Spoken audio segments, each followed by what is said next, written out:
Bienvenue sur France 24 et RFI pour Ici l'Europe. Alors que le débat européen se polarise autour de la question migratoire et alors que l'Italie a d'ailleurs refusé d'accueillir sur son sol plusieurs bateaux d'affilée, nous avons le plaisir de recevoir aujourd'hui un Italien, Filippo Grandi, bonjour, haut commissaire des Nations Unies pour les réfugiés. Bonjour. Vous êtes un homme de terrain, vous avez travaillé pour les Nations Unies dans de nombreux pays concernés au premier chef par la question migratoire, que ce soit au Moyen-Orient, en Asie ou en Afrique. Vous avez également dirigé l'UNRWA, l'agence onusienne chargée des réfugiés palestiniens, et vous avez donc pris la tête du HCR le 1er janvier 2016, au moment où le sort des personnes détachées a commencé à faire polémique en Europe après l'arrivée de 1 million de migrants en 2015. Et la polémique continue d'ailleurs. L'Autriche a pris la présidence tournante de l'Union européenne pour 6 mois depuis le 1er juillet et souhaiterait qu'il ne soit plus possible dans l'avenir de déposer une demande d'asile sur le sol européen. Ça vous paraît conforme aux conventions internationales ? Évidemment non.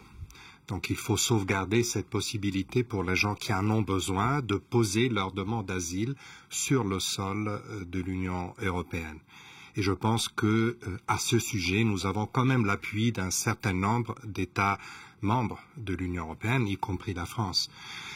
Cela ne veut pas dire que le phénomène migratoire, comme vous l'avez défini, qui inclut des réfugiés et des gens qui bougent pour des raisons économiques, ne doivent pas être gérés de manière plus efficace, plus rapide, plus organisée. Ça, c'est clairement une nécessité de l'Europe. Mais de là à dire qu'il faut nier la possibilité de poser des demandes d'asile, je pense que le pas est trop long.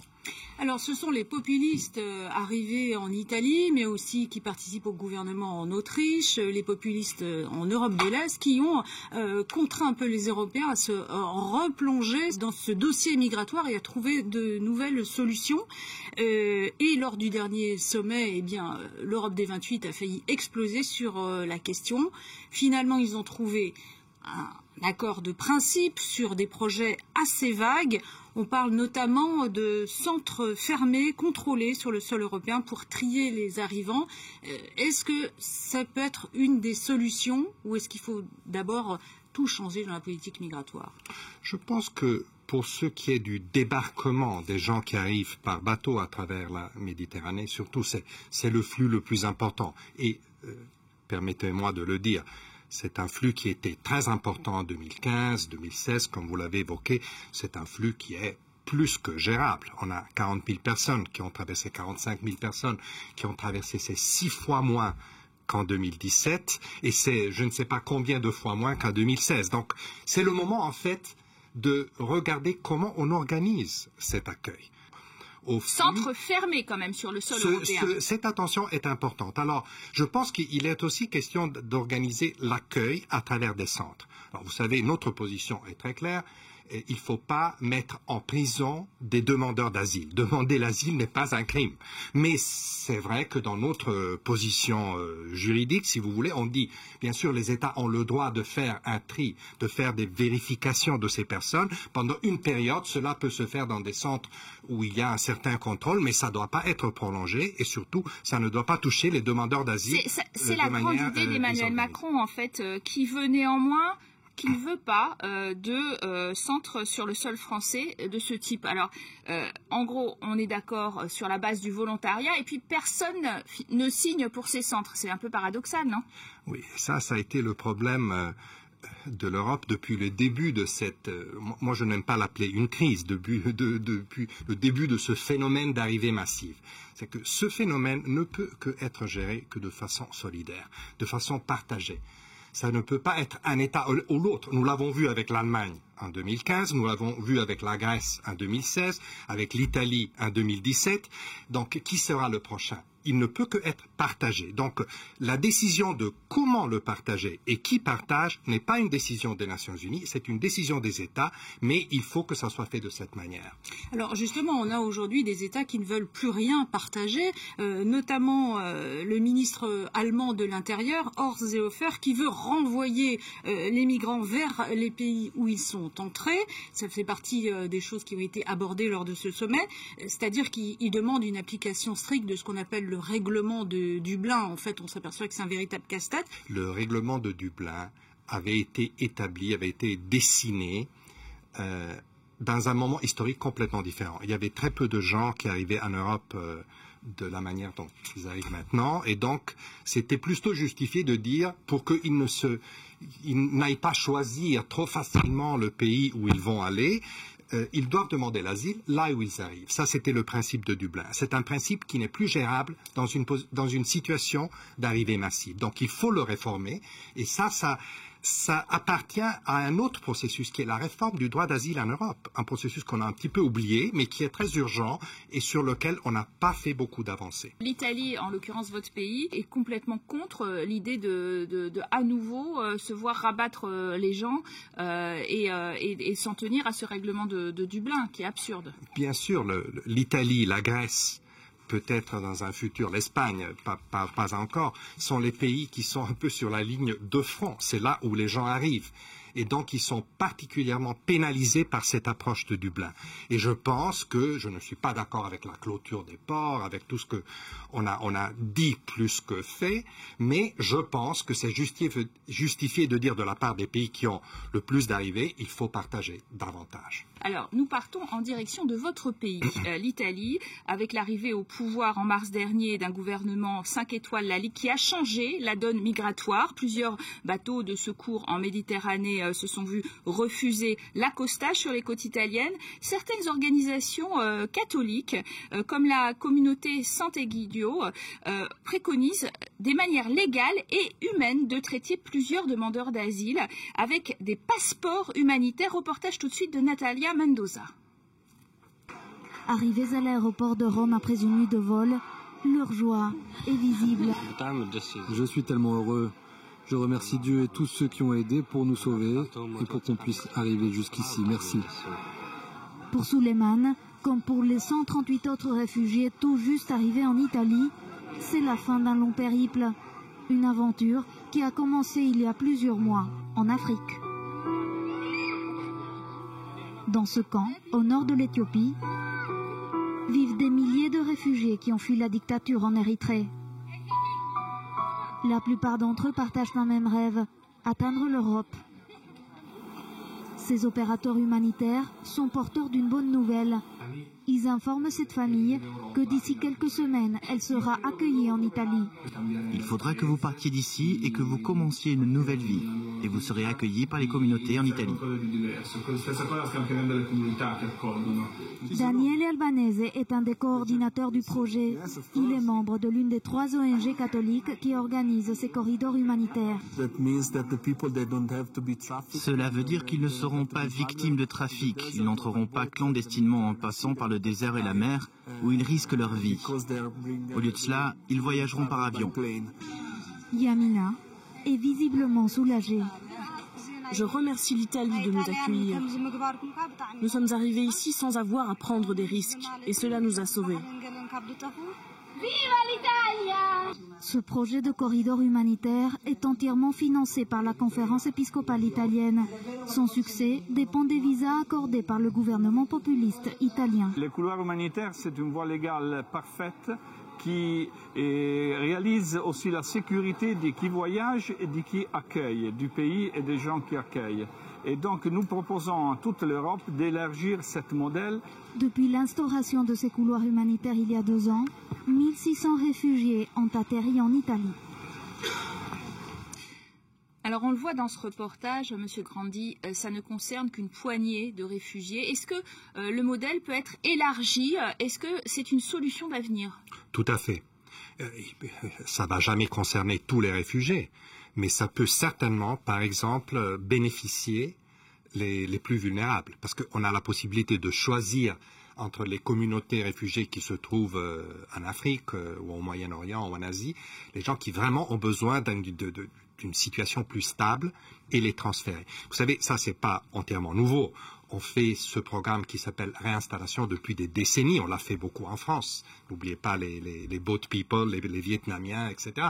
Mais ce qui est nouveau dans cette approche de Sant'Egidio, qui est excellent à mon avis, c'est que c'est la société civile qui prend l'initiative. Il faut que les gouvernements collaborent, parce qu'il faut donner les visas, il faut faciliter. Mais cet appui, ce partenariat avec la société civile, comme on le fait au Canada, est extraordinaire et je l'encourage. Alors, les gouvernants, ils n'en sont pas là du tout. Hein. Vous êtes italien, vous avez vu ces bateaux errer en Méditerranée avec le ministre de l'Intérieur, le chef de la Ligue, Matteo Salvini, qui demande à ses partenaires de ne pas diriger vers des ports italiens des navires actuellement en mission internationale. C'est une citation. Ça veut dire que la crise va continuer ? Ça veut dire que l'Italie, ce gouvernement italien est dans une phase de réaction. Il dit, vous ne nous avez pas écoutés, on a reçu des gens pendant des années, vous n'avez pas partagé suffisamment cette responsabilité, maintenant on prend la ligne dure. Alors, moi, personnellement, je ne suis pas du tout pour la ligne dure, surtout les sauvetages en mer ne peuvent pas être affaiblis, ça c'est une obligation internationale en fait, mais il est vrai, je dois le dire, il est vrai qu'il faut que ce partage se passe. Il faut que ce plan de débarquement soit mis en œuvre. Et on a fait des propositions très concrètes à l'Europe. Alors, précisément, est-ce que ces plateformes de débarquement hors de l'UE que les 28 sont en train d'imaginer, ils demandent un plan à la Commission européenne, ces centres de tri avec l'aide du HCR, de votre HCR, c'est envisageable. Il y a un modèle qu'on nous cite régulièrement au Niger, et là et encore, est-ce qu'on peut l'élargir à d'autres pays de l'autre côté de la Méditerranée? On a bien compris. Bien sûr, si ces pays sont prêts à le faire. À notre avis, un plan de débarquement ne peut qu'être fait si tout le monde participe, des deux côtés de la Méditerranée. Donc, il faut que l'Europe donne l'exemple. Et puis, il faut discuter avec d'autres pays pour voir s'ils sont disposés à le faire. Le Niger est en train de le faire pour des gens qu'on évacue de la Libye. Ça, c'est très intéressant. Mais le pacte est que les gens qu'on évacue soient ensuite réinstallés. Cette réinstallation se fait, mais elle est trop lente. Donc, déjà, on voit que ce système ne marche pas aussi efficacement qu'on le voudrait. Et là, ce qu'on voit pour l'instant, c'est que la plupart des pays qu'on pouvait potentiellement intéressés par ces centres, eh bien, ils ont tous refusé, que ce soit l'Albanie, que ce soit au Maghreb, la Tunisie, la Libye, l'Algérie, le Maroc. Alors, est-ce qu'ils ont raison de refuser ces centres, alors qu'on voit bien qu'aujourd'hui, un pays comme la Libye, la Tunisie, le Maroc aussi, enfin, tous ces pays sont concernés par des mouvements de migrants, puisqu'ils sont des pays de transit. Je pense que tous les pays regardent vers l'Europe, voient un sens de non-responsabilité, de pousser la responsabilité vers des autres et ne veulent pas être laissés tout seuls avec cette responsabilité. Donc il faut que l'Europe commence à donner cet exemple de partage. Je m'excuse, mais il faut que j'insiste sur ce point. Alors, est-ce que vous avez l'impression que finalement l'Europe peut fermer la porte aux migrants, comme le rêve un peu l'Italie et puis maintenant de plus en plus d'autres, on peut le dire, hein? Je ne pense pas. Premièrement, je pense que l'Europe... J'espère que l'Europe ne va jamais fermer la porte aux réfugiés, donc aux gens qui fuient les guerres, les persécutions. Ça serait une trahison complète des principes fondamentaux de ce continent et de l'Union européenne. Ensuite, pour ce qui est des migrations économiques, ça c'est pas mon domaine, mais c'est clair qu'on a besoin de ça en Europe. Donc, il est question de les gérer mieux. Je pense que c'est là la direction dans laquelle l'Europe doit bouger, et je pense que finalement, cette approche plus rationnelle, une fois ce grand nuage politique passé, je pense que ça va prévaloir parce que c'est dans l'intérêt de tout le monde. Alors les Italiens, le gouvernement italien fait beaucoup de bruit sur la question migratoire. Il y a un autre pays qui accueille beaucoup de migrants, qu'on entend beaucoup moins, c'est la Grèce, qui a accueilli 2 fois plus de migrants que l'Italie depuis 2015. Les relocalisations sont en panne, les hotspots sont bondés. Les juges grecs d'ailleurs refusent que certains réfugiés soient renvoyés vers la Turquie parce qu'ils estiment que leur droit ne sera pas respecté. Est-ce qu'il n'y a pas une nouvelle crise migratoire qui est à craindre dans ce pays? Je pense qu'on a fait beaucoup de progrès en Grèce, mais c'est vrai que des questions restent non résolues. Vous les avez évoquées, surtout la situation sur les îles, où beaucoup de ces gens sont bloqués depuis Ils sont bloqués, ils sont prisonniers dans des conditions qui ne sont pas bonnes. Là, il faut renforcer l'État grec. Il faut aider la Grèce à mieux gérer. Les arrivées, heureusement, récemment, n'ont pas été énormes. Il y a eu des gens qui sont arrivés, mais dans des nombres très gérables. Donc c'est gérable si on n'oublie pas qu'il y a aussi ce coin d'Europe très important qui demande des ressources européennes et de l'attention politique. Un jeune Afghan expulsé d'Allemagne s'est suicidé dans un centre où il a été accueilli à Kaboul. Certains demandent une démission de ce ministre de l'Intérieur. On voit que ça génère aussi des drames humains, que cette idée de reflux, de renvoyer. Pour les gens qui passent à travers un processus de détermination de statut, on l'appelle comme ça techniquement, est-ce qu'ils sont des réfugiés ou pas, et qui passent à travers toutes les étapes et ne sont pas reconnus comme réfugiés, il faut un système pour qu'ils puissent rentrer chez eux de manière humaine, ils ont des droits aussi, et de manière soutenue par les pays qui les renvoient et par leur pays d'origine. C'est pas facile.